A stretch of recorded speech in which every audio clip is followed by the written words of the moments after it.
Chapter 24. Blue Candy. The 4 days Layla spent alone were very strange. Even though she had laughed it off at first, she followed her uncle's advice and both locked all the windows and took his hunting rifle and kept it by her bed.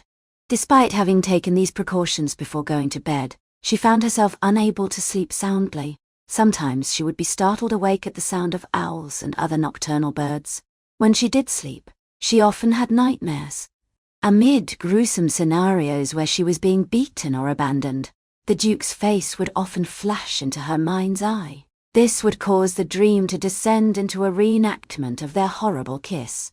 Eventually the sun would rise, leading to days that seemed to go on forever.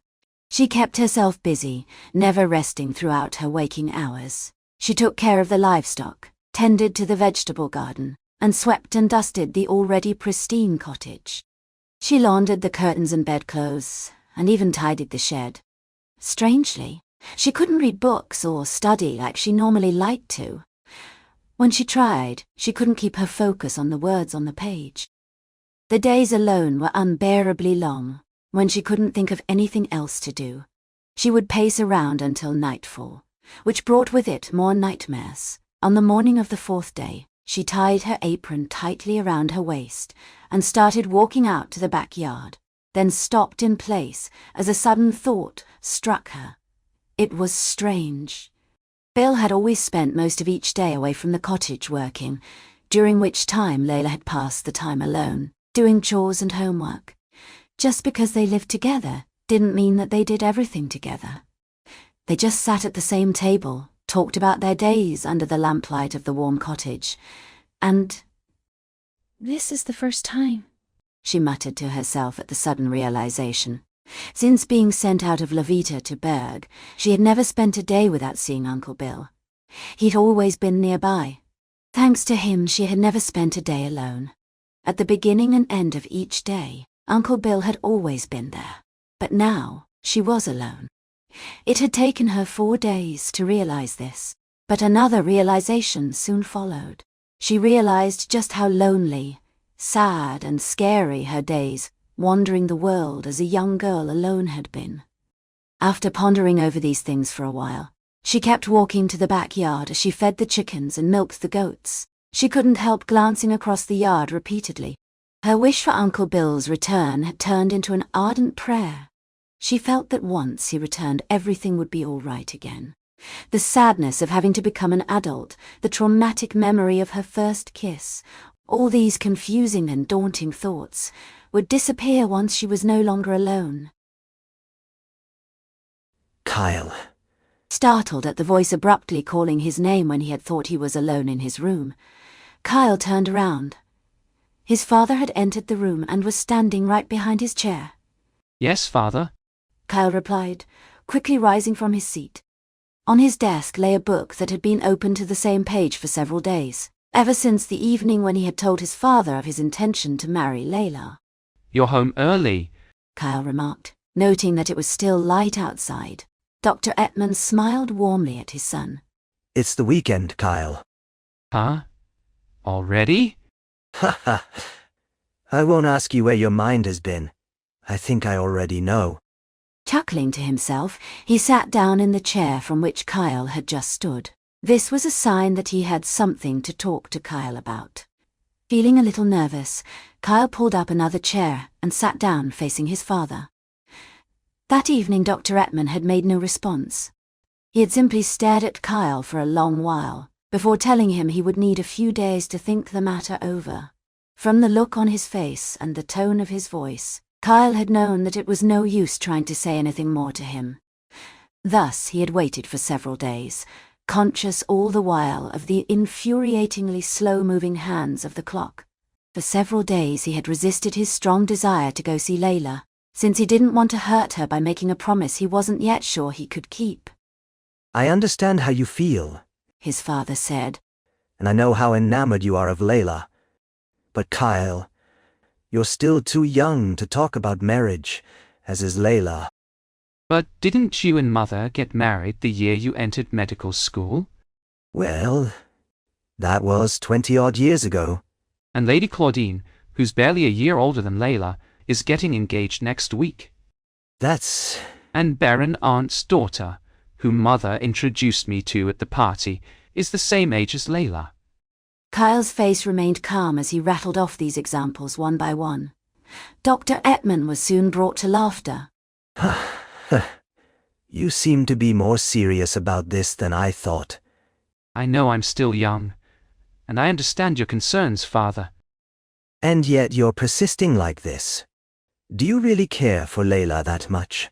Yes, Kyle replied without hesitation. His love for Layla was so ardent that he didn't have to think about his answer any more than he had to think about breathing. As for Layla going to college, well, I can certainly help out with that by sponsoring her. Dr. Ettman looked at his son with a gaze that was at once stern and affectionate. Layla is a good kid. She's good-natured and smart. If she wants to go to college, I'm willing to help. of course. I want Layla to be able to continue studying the things she's interested in. But Father, what I want most of all is to marry her. Kyle, a marriage is a matter of more than just two people. Of course, I'm not discounting the importance of family conditions, honor, or prestige. Then why are you being so obstinate? Because no matter how important those things are, there's nothing more important than choosing the right person to spend one's whole life with. Kyle.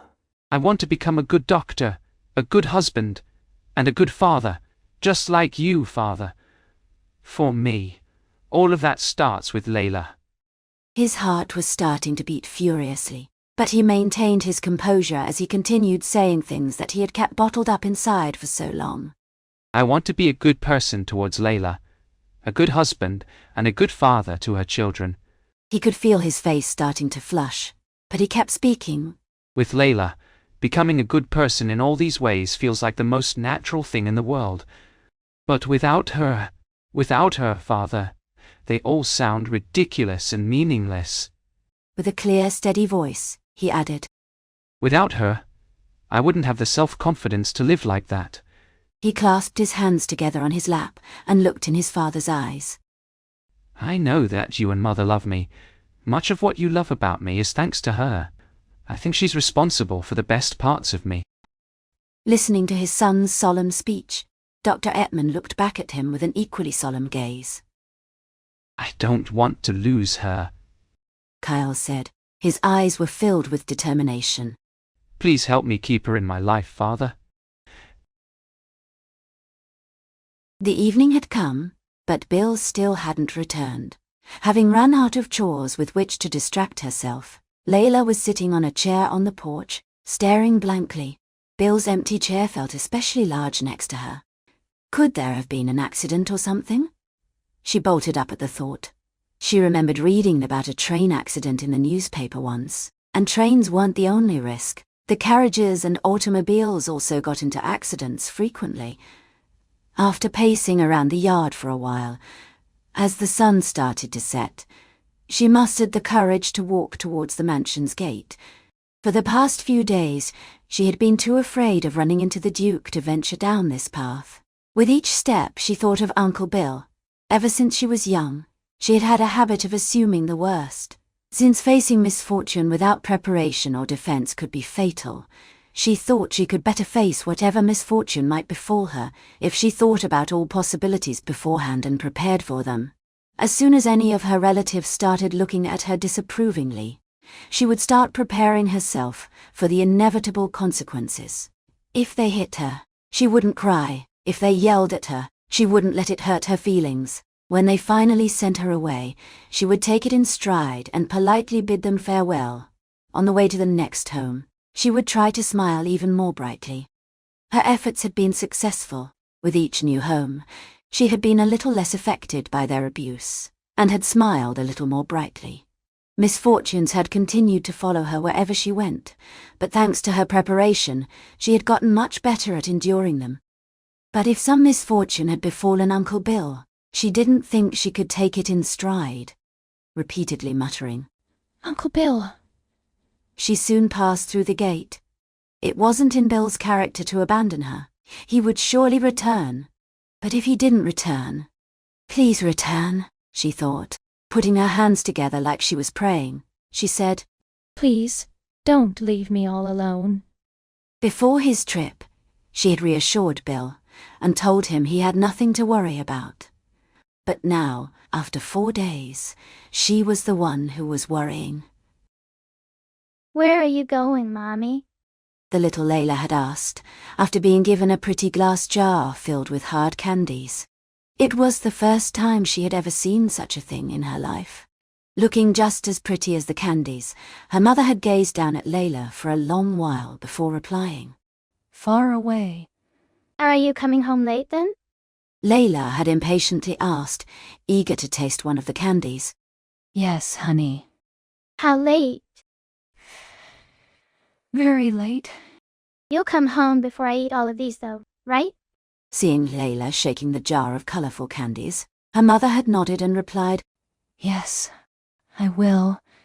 If you were going to abandon me, you shouldn't have answered that way, Layla thought as she continued to walk down the road. Her mother had been reputed to be too beautiful to be a poor man's wife. She fled, leaving her husband and daughter behind like they were pieces of clothing that didn't fit. Various rumors spread about what became of her.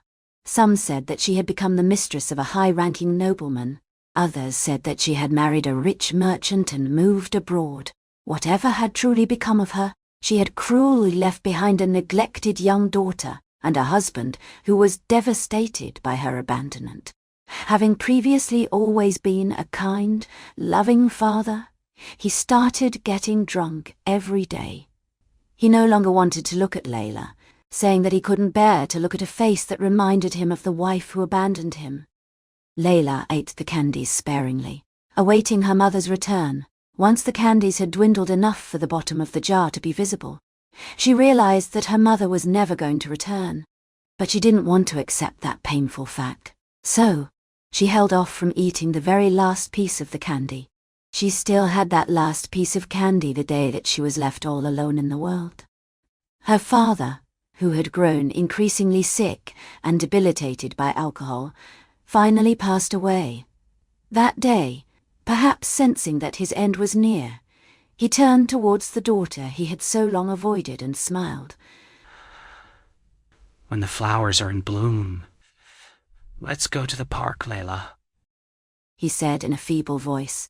That cheerful proposition turned out to be his last words, as he died that evening. If you're going to leave, you shouldn't make any promises. Unsure what to do with this inconvenient little girl, Layla's relatives at first stalled, each hoping another would step forward to take care of her.